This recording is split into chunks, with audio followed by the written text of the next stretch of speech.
காஞ்ச வத்தல் வெண்டைக்காய் வத்தலைங்க தண்ணியில் போட்டு 10 நிமிஷம் ஊற வச்சோன்னா இப்படி ஃப்ரெஷ் ஆகிருங்க. பாருங்கள், இந்த வலுவலுப்பும் கூட போகல.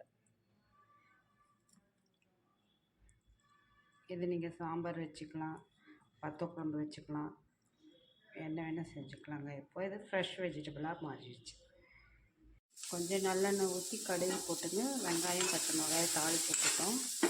இப்போ நம்ம எடுத்து வச்சுருக்க இந்த வெங்காயை இதில் போட்டுக்கலாம். ஊற வச்சு வச்சுருக்கோம் இல்லையா வெண்டைக்காய் வத்தல், அதை போட்டுக்கலாம்.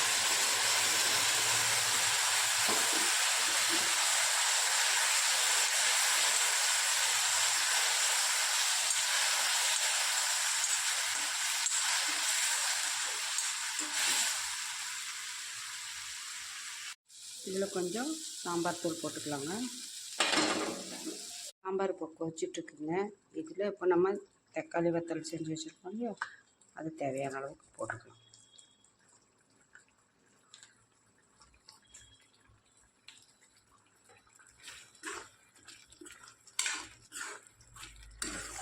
அதுவும் சேர்ந்து கொதிச்சிருக்கோம். கொத்தமல்லி காய வச்சு வச்சுருக்கோம் இல்லைங்களா வத்தல், அதில் போட்டுக்கலாம்.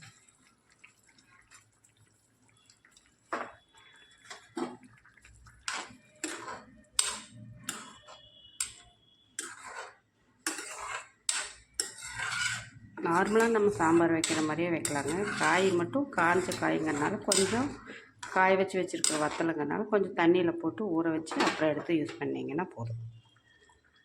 சாம்பார் ரெடிங்க.